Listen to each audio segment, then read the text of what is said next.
Hi everyone. तो शाम को पैकिंग करके हमने सामान रख दिया था गाड़ी में और सुबह जल्दी उठकर हम ठंड में निकल पड़े थे अपनी मंजिल की ओर। तो हम लोग जा रहे हैं काजा, जो यहाँ से अप्रॉक्सीमेटली 250 किलोमीटर है और हमें लगभग 8 घंटे लग जाएंगे। तो ये है रिकांगपियो का सुबह सुबह का नज़ारा। बहुत ज़्यादा ठंड होने के कारण सब लेट ही उठते हैं, इसलिए शॉप्स भी बंद है और कोई नज़र भी नहीं आ रहा है।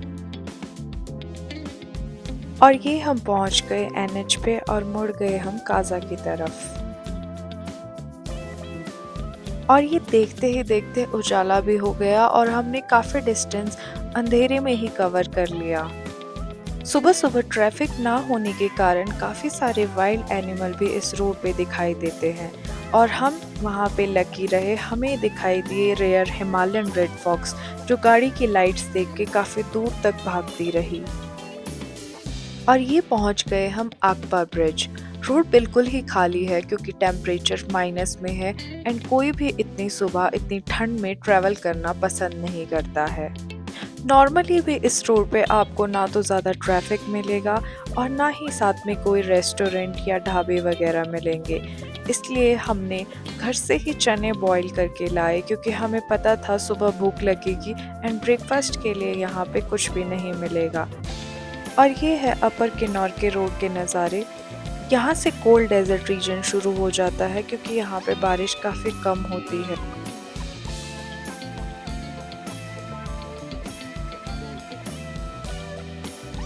ये है ढांग माता का मंदिर और हम बढ़ रहे हैं पू की तरफ।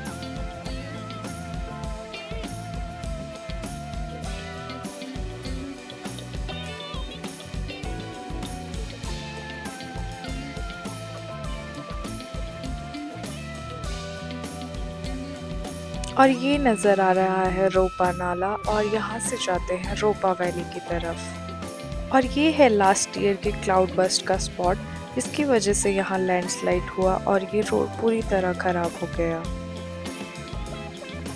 और ये दिख गया हमें फाइनली पू विलेज।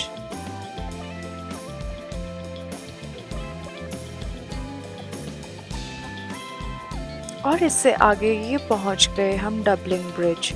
सुबह के 8 बज रहे हैं बट अभी तक भी कोई भी ट्रैफिक नज़र नहीं आ रहा है। सनराइज भी होने ही वाला है।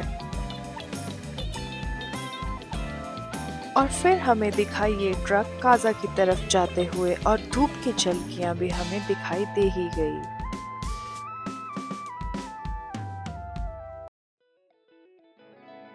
और ये हम पहुंचने वाले हैं हांगरंग ब्रिज, जहाँ पे स्पीति नदी और सतलुज नदी का संगम होता है।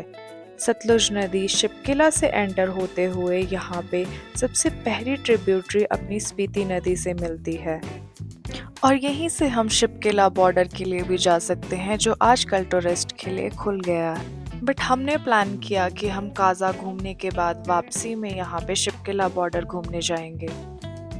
और ये है हांगरंग वैली के खूबसूरत नज़ारे, जहाँ पे पेड़ तो कम है बट ये पहाड़ चमकते हुए बहुत ही ज़्यादा सुंदर दिखाई दे रहे हैं। हम बढ़ रहे हैं नाको की तरफ, जहाँ रुककर थोड़ा हम घूमेंगे और ब्रेकफास्ट करेंगे। और ये सामने पहाड़ों पे धूप तो दिख रही है बट टेम्परेचर अभी भी माइनस में है और यहाँ पे बहुत ही ज़्यादा ठंड है। ये सारा एरिया रेन शेडो एरिया है और यहाँ पे सिर्फ स्नोफॉल होती है, बारिश बिल्कुल भी नहीं होती है। ये हांगरंग वैली 1680s तक तिब्बत का हिस्सा हुआ करती थी। तिब्बत के राजा की लद्दाख और मुगल से लड़ाई होने के वक्त बुशेर के राजा कहरी सिंह जी ने तिब्बत का साथ दिया और लड़ाई जीतने के बाद तिब्बत के राजा ने ये हांगरंग वैली बुशेर के राजा को जागीर के रूप में दे दी, जिस वजह से आज ये इंडिया का हिस्सा है और अब अपर किन्नौर के नाम से जाने जाते हैं, जिसमें हांगो, चांगो, नाको जैसे गांव हैं जो अपने एप्पल की बेस्ट क्वालिटी के लिए बहुत फेमस हैं।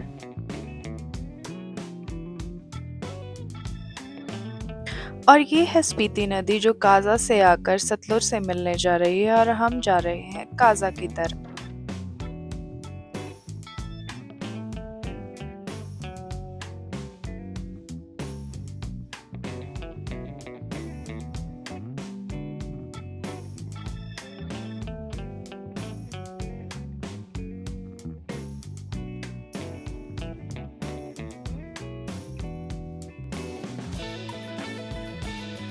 एंड अराउंड 9 बजे हम पहुंच गए हैं नाको विलेज, जहां पे बहुत ज़्यादा टूरिस्ट है और सुबह से ही बहुत ज़्यादा चहल पहल शुरू हो गई है।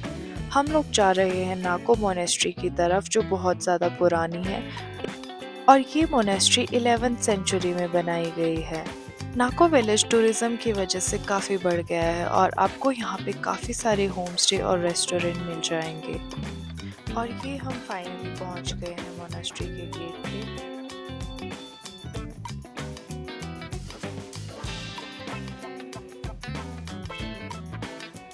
और हमारे पहुँचते ही यहाँ पे धूप भी खिल गई। फिर हमने थोड़ी देर फ़ोटो शूट करने के बाद यहाँ धूप सेकी और ये रही मोनेस्ट्री नाको की।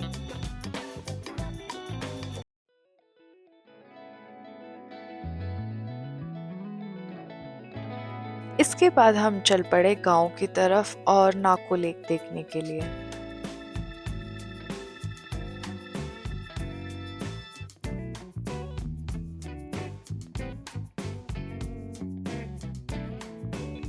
और यहाँ से हमें नज़र आया नाको लेक, जो हाफ फ्रोज़न है। सुबह से ही यहाँ पे टूरिस्ट की भीड़ थी।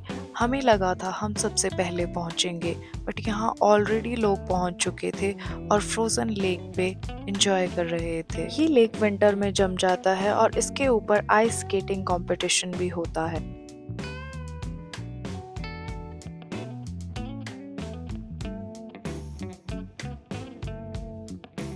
हमने कुछ वक्त लेक पे बिताया और उसके बाद हम ब्रेकफास्ट करने के लिए कोई अच्छा सा कैफ़े ढूंढने निकल पड़े।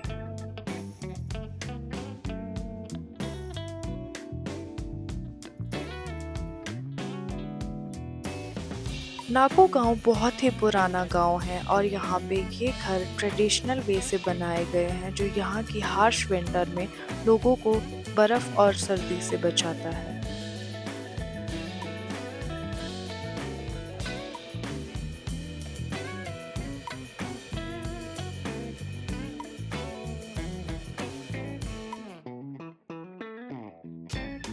हमें मिला नाको में ये क्यूट सा बिल्लू, जो सुबह सुबह धूप सेक रहा था। और फिर हम पहुंच गए अपना ब्रेकफास्ट करने के लिए इस रेस्टोरेंट में।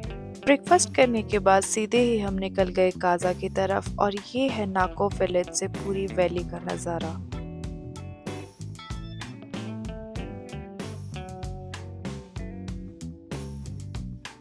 और ये है most crucial point Kaza road का, जिसे मलिंग नाला के नाम से जाना जाता है। यही पॉइंट स्नोफॉल के टाइम बंद रहता है और काजा की कनेक्टिविटी को कट कर देता है। यहाँ पे जो नाला बहता है ये ऑलमोस्ट रोड के ऊपर से जाता है और ये फ्रीज हो जाता है, जिसकी वजह से फिसलने का भी खतरा रहता है।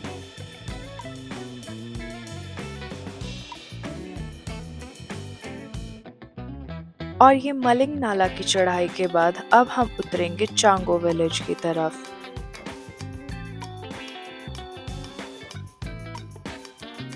और ये है मूनलैंड। इसके मूनलाइक लैंडस्केप की वजह से इसे मूनलैंड कहा जाता है। वैसे मूनलैंड बाकी कारगिल में है।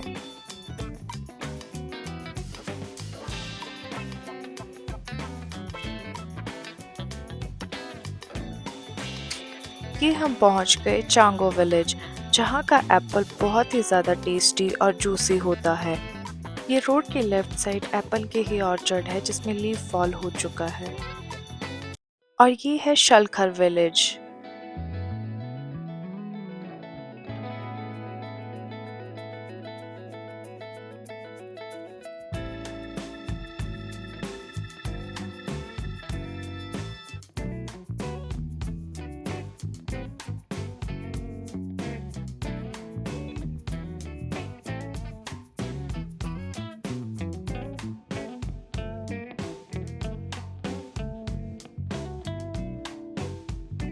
और ये है समदो, जहाँ से लेपचा के लिए भी जाते हैं, जो कि इंडो तिब्बत बॉर्डर है।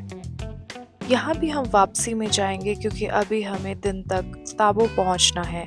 और ये है ग्यू मोनेस्ट्री का रास्ता, जहाँ पे 600 साल पुरानी मम्मी अभी भी मौजूद है। बट अभी हम ताबो की तरफ जाएंगे। और ये है स्पीति का चंडीगढ़, जिसके बारे में मैंने अलग से वीडियो बनाई है और बताया है कि ये चंडीगढ़ यहाँ पे क्यों है। ये नदी के सामने है सुमरा विलेज, जो कि किन्नौर का आखिरी गांव माना जाता है, क्योंकि इससे आगे स्पीति का बॉर्डर शुरू हो जाता है। और ये है टूरिस्ट की ट्रैवलर्स जो वापस जा रहे हैं। और ये है स्पीति वालों के ऑर्चर्ड्स और कुछ स्टेप फार्मिंग, जिसके पैचेस आपको बीच बीच में नज़र आएंगे। पानी की कमी होने के कारण और वेदर सूटेबल ना होने के कारण यहाँ पे एग्रीकल्चर बहुत ही टफ हो जाता है।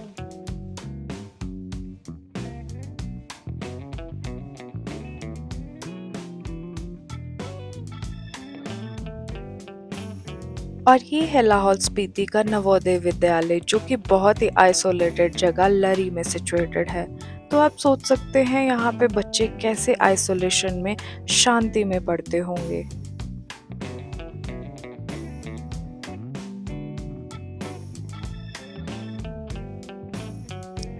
और ये अराउंड 1 डेढ़ बजे हम पहुंच गए अपनी डेस्टिनेशन ताबो, जहां हम आज रुकने वाले हैं और कल हम जाएंगे काजा की तरफ। ताबो में मेरी फ्रेंड रहती है, इसलिए मुझे यहाँ पे रुकना भी था। एक्चुअली ये हमारा ट्रिप न्यू ईयर पे था, इसलिए ताबो पूरा टूरिस्ट से फुल था और हमने कोई भी होम स्टे बुक नहीं करवाया था। आप ये देख सकते हैं यहाँ पे कितनी सारी ट्रैवलर्स खड़ी है। ये ताबो मोनेस्ट्री के पास ही खड़ी है। और ये ताबो में हम गए एक मार्ट में, जहाँ पे मुझे चॉकलेट लेनी थी अपने दोस्त के लिए और ख़ुद के लिए भी लेने थे कुछ प्रोटीन बार्स, क्योंकि हमें बहुत भूख लगी थी और अभी हम किसी भी कैफ़े या रेस्टोरेंट में नहीं जाने वाले थे। फिर हम गए मेरी फ्रेंड से मिलने पीएचसी ताबो में, जहाँ वो एज अ डॉक्टर पोस्टेड है।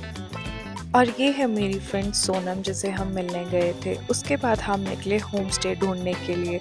वैसे तो सोनम ने भी हमें घर चलने के लिए कहा, बट हम उन्हें डिस्टर्ब नहीं करना चाहते थे और हम कहीं बाहर ही रुकना चाहते थे। ये है ताबो के बहुत सारे होम स्टे, जहाँ पे कहीं पे भी रूम खाली नहीं था। तो हमने सोचा क्यों ना पहले पेट पूजा की जाए। वैसे ही टेम्परेचर -10 के अराउंड गिर चुका था और हमें बहुत ठंड भी लग रही थी। तो हमने ऑर्डर की गर्मा गर्म कॉफ़ी एंड कॉफ़ी पीते पीते ही हमारे स्टे का इंतज़ाम भी हो गया।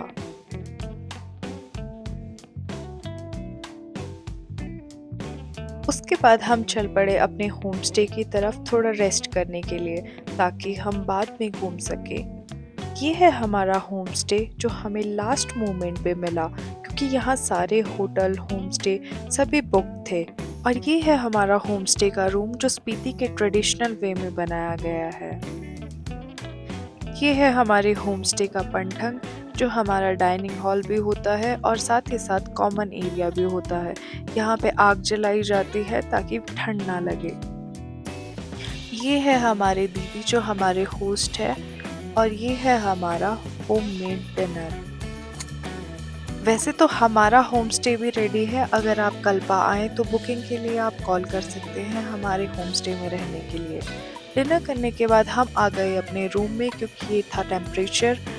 और नेक्स्ट मॉर्निंग हम जल्दी उठ गए थे। ये है बाहर का मौसम। स्नोफॉल की प्रिडिक्शन हुई थी, बट अभी सिर्फ बादल आए हुए हैं।